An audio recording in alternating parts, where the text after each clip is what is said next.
A continuación, Quito TV.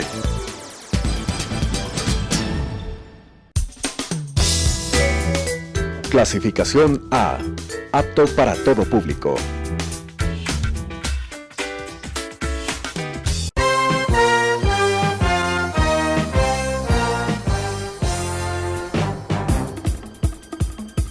Un tiempo con las noticias desde la capital. Un tiempo con las noticias de la capital. Quito TV. Un tiempo de noticias en Telesucesos, Canal 29.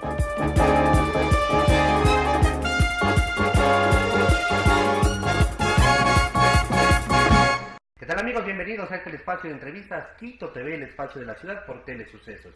Nos siguen en 29 y 29.1 Televisión Abierta, 73 TV Cable, 43 en Claro TV.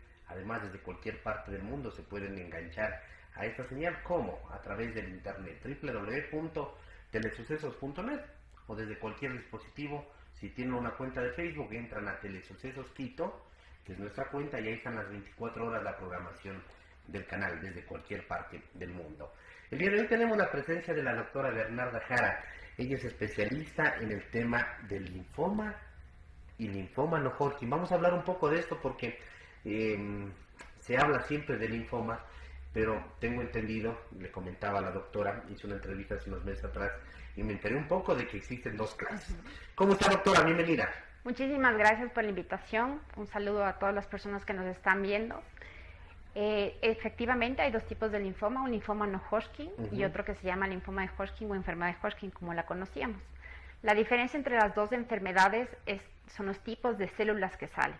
En primer lugar, ¿un linfoma qué es? Antes de dividirlo en dos, para poner un poco en contexto, que la gente entienda. ¿Ah? Un linfoma es un cáncer de los ganglios linfáticos. Cáncer de los ganglios. Exactamente.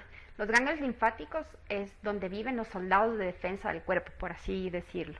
Es decir, viven las células, los glóbulos blancos, que son los que se encargan de defendernos ante cualquier proceso infeccioso o inflamatorio del cuerpo. Y entonces, ¿qué sucede? En estos ganglios linfáticos, que son las casas donde están estos soldados de defensa, existe una alteración genética que lo que lleva a hacer es que estas células se dañen y se produzcan y sean unas células malignas y comiencen a infiltrar no solamente los ganglios, sino también el vaso, que es un órgano hematológico, la médula ósea o alguna otra parte del cuerpo extracorpórea que aparte de los ganglios se ve afectado. ¿Esto se puede determinar a través de algún examen de rutina o cuáles son los síntomas cuando realmente ya se ha presentado este cáncer en una primera instancia? No existe un examen de laboratorio que yo le pueda ofrecer al paciente para que yo le pueda decir vamos a tener este linfoma en ningún momento de la vida. Generalmente lo que se le dice al paciente, y se puede usar la palabra del tócate, que se usaba mucho para el cáncer de mama, es el tócate. Es decir, si es que yo toco una nodulación a nivel del cuello, una nodulación a nivel de las axilas, de las ingles, tengo que acudir enseguida al médico. Nodulaciones, siento ahí una pepita. Una pepita, algo, exactamente. Generalmente, y es súper fácil de determinar para el paciente, porque cada paciente conoce súper bien su cuerpo. Entonces, ¿qué sucede? Por ejemplo, nos da una gripe, que a todos nos ha pasado, y nos salen unas bolas en el cuello. Esos son los ganglios. Y entonces, cuando estas bolas persisten por más de 4 semanas, uno tiene que acudir al médico para que pueda ser valorado de forma adecuada y referido donde un especialista de forma adecuada. Aparte de esto, existe bajada de peso, existe algo que se llama diaforesis nocturna, que es una fiebre en la noche sobre todo, pero eso es una fiebre característica desde la cintura hacia arriba. El paciente moja la cama del sudor que tiene en las noches. Hay fiebre que llega a ser de 38 grados centígrados, puede acompañarse inclusive de tos y también inapetencia del paciente, es decir, que baja el apetito del paciente. Lo que antes comía lo normal, el paciente comienza a disminuir su cantidad de fiebre en las noches, básicamente. Es en las noches, es persistente en las noches, esa es la característica. ¿Ah, sí? Ajá. Seguramente porque baja de la temperatura ambiental, ¿será? Bueno, no es la producción de las células malignas que comienzan a hacer que la fiebre sea más de persistencia nocturna. Y el otro detalle importante, que esto sí tenemos que decirles a nuestra audiencia, es que esa fiebre no es más de 38.5, porque generalmente cuando uno tiene una fiebre por una gripe o está congestionado la nariz, uno tiene fiebres de 39, de 40, eso no es un linfoma. Subo a un punto donde me permite sudar y ahí me quedo. Hasta ahí me quedé, exactamente. Entonces son fiebres que no alcanzan a ser muy altas, son fiebres Estos que síntomas mantienen, los pueden determinar, nos pueden estar dando aviso de que puede existir un linfoma. Ajá. Y ya luego del examen se determina si es linfoma y linfoma no Hodgkin. Exactamente. Entonces, ahí vienen las diferencias. ¿cómo se maneja más o menos? El paciente llega con una adenopatía, una leucemia o un ganglio, un tumor como nosotros le decimos. Tiene que tener unas características específicas, que sea más de 2 centímetros, que sea duro, que no sea móvil. Lo que hacemos es hacer estudios de imagen, puede ser tomografía, puede ser ecocardiograma, no es ecocardiograma, sino un eco normal, buscando en dónde está. Y lo que hacemos es referirlo a un cirujano para que el cirujano extraiga ese ganglio y ese ganglio es mandado a patología. Entonces, el que realmente nos da el resultado si es un linfoma no Hodgkin o es una enfermedad de Hodgkin es el patólogo, que me dice, este tipo de células estoy viendo en el ganglio que me corresponden a esta enfermedad y este otro tipo de células estoy viendo que me corresponden a esta otra enfermedad. Inclusive, si es que vemos las clasificaciones internacionales, el linfoma no Hodgkin tiene una clasificación hasta de 20 tipos de linfoma no Hodgkin y en el Hodgkin solo tenemos 4. Y entonces la agresividad de la enfermedad depende del tipo de células que el patólogo me esté diciendo. Depende de la agresividad, depende del tipo, pero indudablemente si es detectado a temprana edad estos cánceres, existen alta probabilidad de cura, de sanación, de vivir con esto. Por supuesto. Con los medicamentos actuales que usamos, porque los pacientes son sometidos a quimioterapias y usamos quimioterapias con anticuerpos monoclonales, es decir, medicamentos que son específicos para ese tipo de células que el patólogo nos dice, los porcentajes de cura llegan al 80 al 85%. Son porcentajes altísimos, siempre y cuando, como usted bien dice, y hay que repetirlo a la audiencia porque es importante saber y buscar ayuda temprana, es detectarlos a tiempo, en estadios tempranos. Claro. La medicina ha avanzado tanto, y yo repito siempre en mis entrevistas cuando hago estos temas médicos, el cáncer, cuando es detectado a temprana edad, ya no es sinónimo de muerte, sino sinónimo de vida, porque indudablemente la medicina ha avanzado bastante, los tratamientos que se hacen son muy eficaces, e indudablemente tenemos que aceptar. A veces no aceptamos cuando tenemos una dolencia, o tenemos miedo a ir donde un especialista, a someternos a un examen. ¿El miedo a qué es? A que nos digan eso. Pero si no lo hacemos, si no lo aceptamos a tiempo, en etapas más tardías es más complicado su recuperación o a veces vuelve imposible. Así es. Bueno, en el linfoma la verdad es que aunque lleguen estadios clínicos 3 o 4, las tasas de cura son del 60, del 50%. Terminan siendo altas en relación a otros tipos de cáncer. Exactamente, en relación a otros tipos de cáncer. Pero siempre lo más importante es ese estigma que a uno le ponen cáncer y, por ejemplo, cuando yo hablo con mis pacientes trato de no usar la palabra cáncer cuando estoy hablando de linfoma. Les digo, tienen un linfoma, porque la palabra cáncer per se, a cualquier persona normal, uno oye cáncer y dice me voy a morir. Pero como usted bien dijo, la medicina ha avanzado y en estos últimos años en los que usamos estos medicamentos específicos para este tipo de células malignas, es donde se ha visto que las supervivencias que antes hablaban de 60%, de 50%, llegan a ser de 80-85%, que son supervivencias súper buenas para este tipo de pacientes. Entonces, realmente hay que recomendar a la gente la búsqueda y la ayuda temprana, ese es sinónimo. O sea, tengas lo que tengas, lo mejor yo creo que en cualquier momento es saber que tienes y saber que hay una cura y saber que tienes esperanza y buscar una ayuda temprana oportuna y adecuada también. A nivel estadístico, el linfoma, ¿en qué edad se presenta? ¿En qué rango de edad? ¿Existe una edad marcada como para uno determinar que algo puede estar pasando? Tenemos 2 picos de edades. ¿Ya? Una que vienen en los pacientes jóvenes, que vienen entre los 25 y 35 años, y otra que viene en un segundo grupo, que son los pacientes de los 60 años para adelante. ¿Ya? Y en estos picos de edades es importante porque, claro, los 25 35 años en un paciente es más frecuente en varones, por ejemplo. En un paciente varón uno va a pensar que es cualquier otra cosa y dejarle a un lado inclusive al linfoma, cuando el linfoma es el cuarto tumor más frecuente a nivel mundial, no solamente nacional. El cuarto en estadísticas, es decir, súper frecuente. Y en la sexta época de vida, en la sexta década, que es el segundo pico, uno puede pensar que es otro tipo de cáncer o otro tipo de enfermedades y se pueden confundir fácilmente. Entonces hay que buscar un buen manejo desde el inicio. Ya, perfecto. ¿Existe alguna tendencia, por ejemplo, hereditaria a tener este tipo de linfoma? O sea, si alguien en mi familia ya tuvo linfoma, ¿estoy más expuesto o también depende de otros factores? Esa es una pregunta súper buena y es la primera pregunta que hacen los pacientes. ¿Esto van a tener mis hijos? ¿Esto va a tener mi familia? Porque siempre es el miedo de voy a heredar una enfermedad como la diabetes, la hipertensión, que esas son otras enfermedades que sí son hereditarias. El linfoma no es hereditario. No significa que si mi abuelo, mi tío, alguien tuvo, yo no tengo el riesgo de tener. Pero sí existen factores ambientales que hacen que el linfoma se presente. Los factores ambientales más comunes, que son los que están reportados, por ejemplo, la exposición al tabaco, la exposición a pesticidas, fungicidas. Las personas que viven, por ejemplo, en las zonas de Cayambe, donde hay un montón de florícolas, ellos son los que mayor factores de riesgo tienen. Hablamos de citomegalovirus, Epstein-Barr virus, el herpes virus, y hay un grupo poblacional extremadamente importante que son los inmunocomprometidos, los pacientes que tienen VIH, por ejemplo. En ellos es la segunda causa de tumores, en la segunda causa de tumores en pacientes que tienen VIH. También se habla en zonas estacionarias, por ejemplo en los Estados Unidos, cuando uno revisa las estadísticas en las épocas de otoño, en donde hay más riesgo de procesos virales.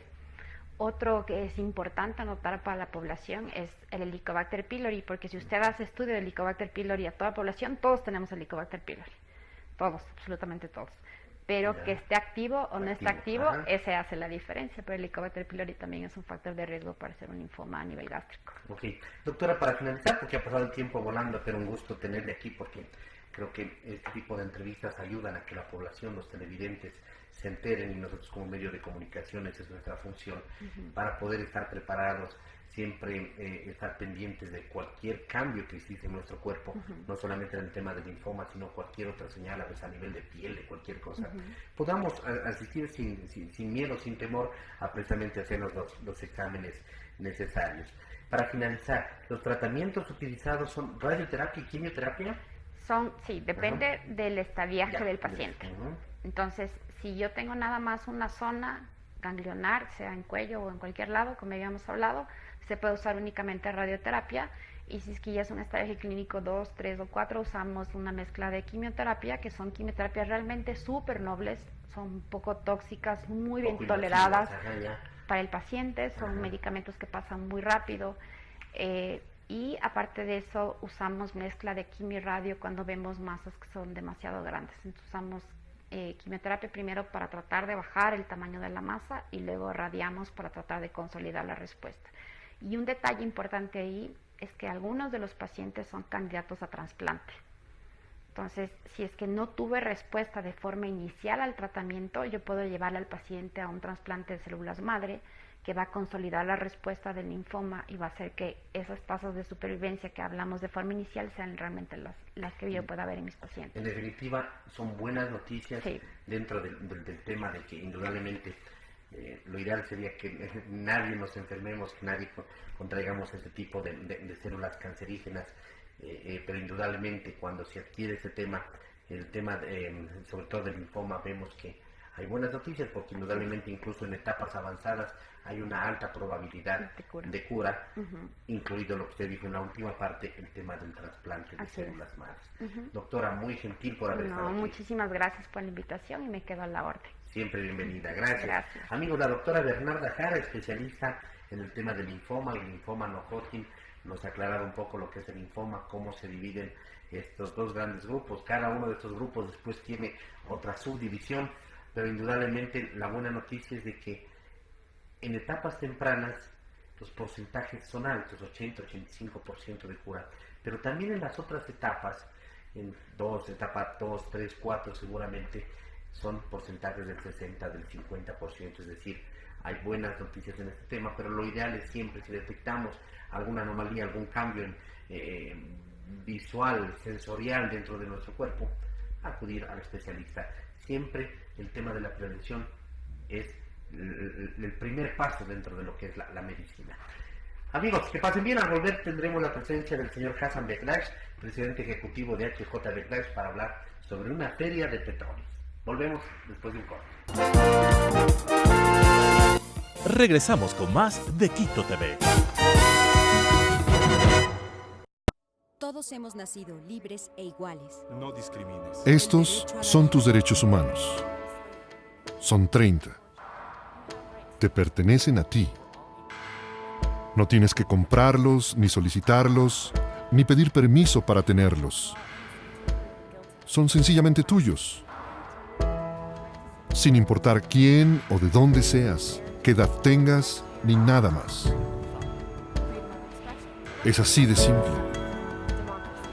Algunas personas pueden intentar ignorar tus derechos o violarlos, o fingir que no existen. Pero no pueden cambiar el hecho de que son tuyos. Derecho humano número 30. Nadie puede arrebatarte tus derechos humanos. ¿Qué son los derechos humanos? Infórmate en jovenesporlosderechoshumanos.org.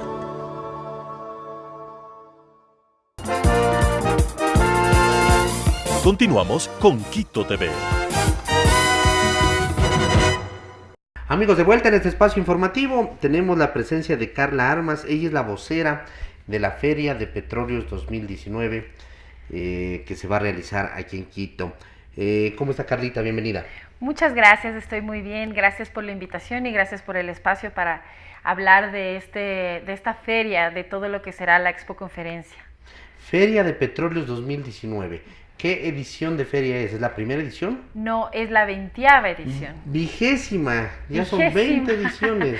Sí, ya son 20 ediciones. Wow, perfecto. Eso habla bastante del prestigio que tiene la feria para que se haya venido realizando ya durante 20 ediciones, y creo que es importante ese reconocimiento que tienen, como lo digo, para que se realice por tantas ocasiones. En este año, ¿qué fecha se va a realizar? ¿Dónde se va a realizar? Es del 25, 26 y 27 de septiembre. Ya. Y se va a realizar en el espacio del Bicentenario. Del Parque Bicentenario. Del Parque en el centro de convenciones. En el centro de convenciones.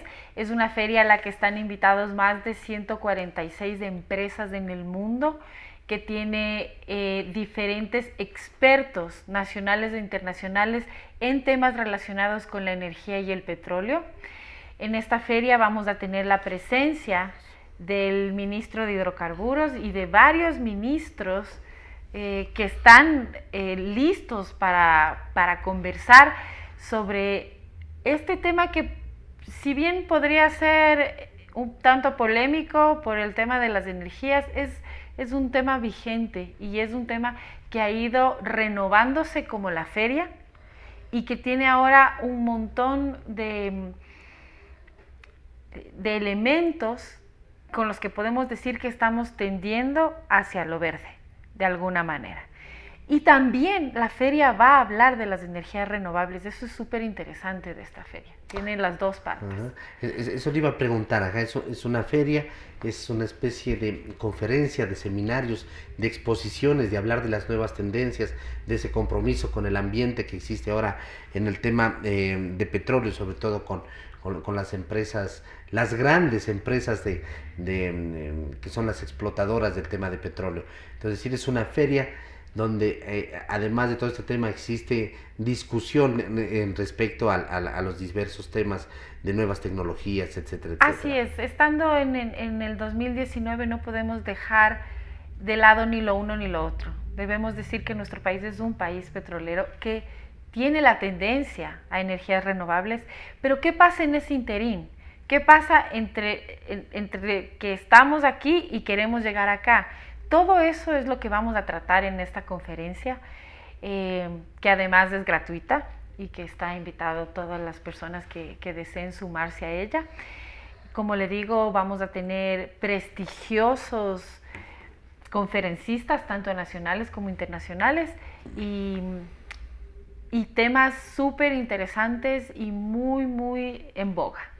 Claro, por ejemplo, aquí en el boletín, dando lectura, hablamos de temas como la producción petrolera, nuevas tecnologías, la revolución industrial de 4.0, estrategias energéticas para un mundo en crecimiento, el sector eléctrico futuro, energías alternativas. Es decir, todo un sinnúmero de temas, digamos, que van en relación al petróleo. Al petróleo como ese oro negro que se lo conoció desde hace mucho tiempo atrás, y que sigue dando mucho de qué hablar, además a nivel mundial, ¿no? Y todo el mundo siempre está pendiente de que si sube o baja el precio del petróleo. Y que además en nuestro país no podemos negar que es la base de la economía nacional actual.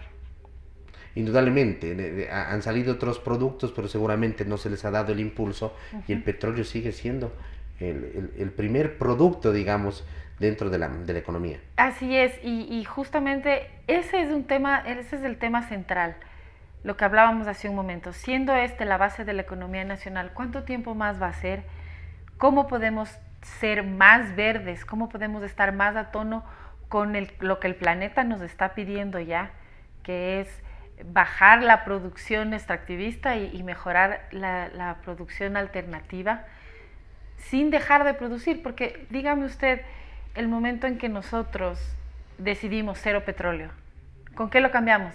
Si hoy decimos, ya, desde hoy cero petróleo. Claro, cortar no se puede, no hay un proceso, ya van saliendo los autos eléctricos, digamos, en el tema, por ejemplo, de los refinados de petróleo, y se cambia. Toda esa transición la que se va a hablar en esta Expo Conferencia. ¿Cuál es la tendencia? ¿Hacia dónde vamos? ¿Cuáles son las alternativas?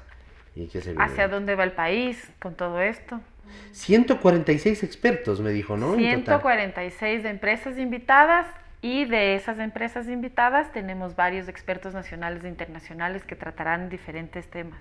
Centro de Exposiciones Bicentenario, el 25, 26 y 27 de septiembre.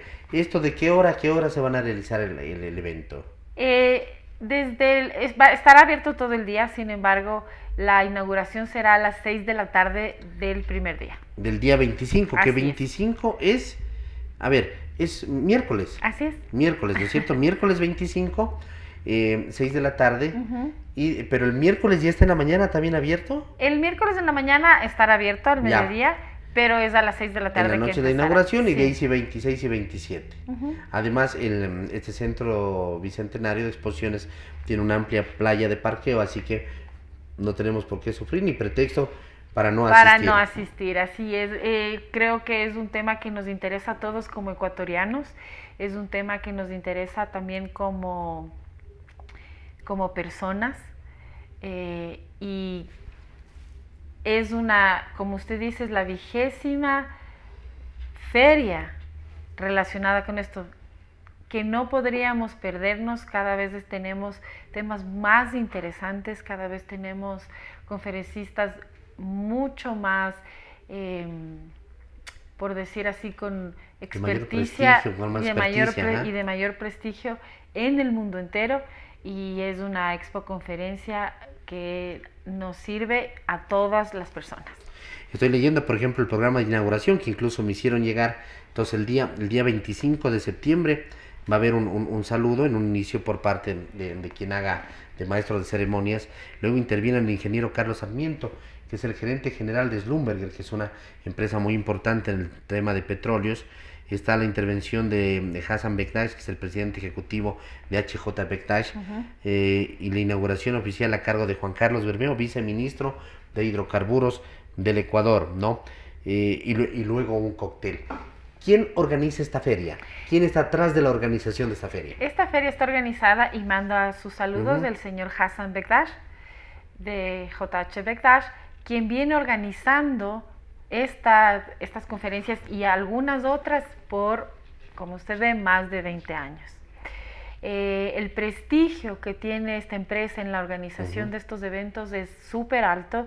No es nada fácil conseguir el grupo de empresas y de expertos que vienen a las mismas para conversar.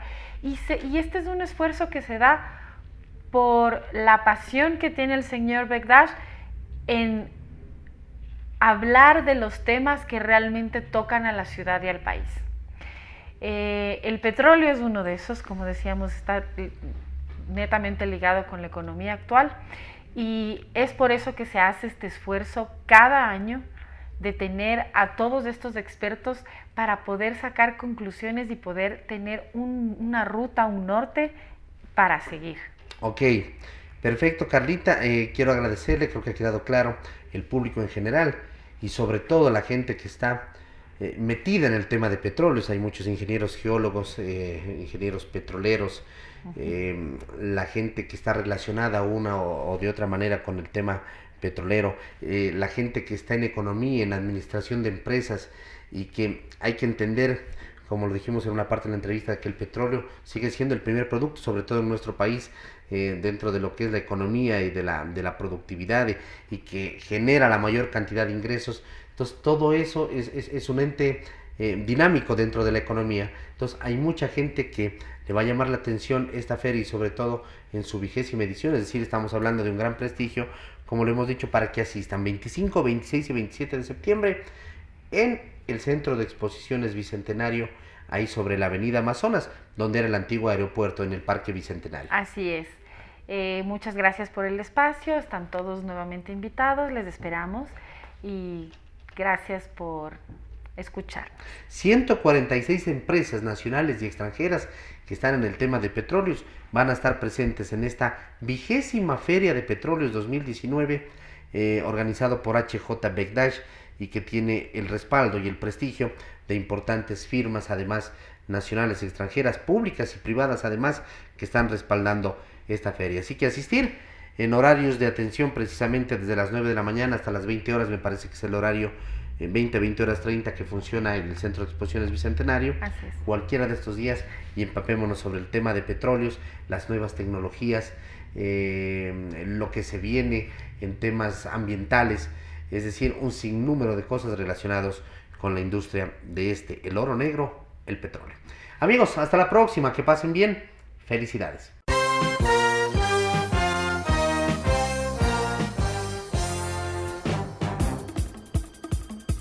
Un tiempo con las noticias desde la capital.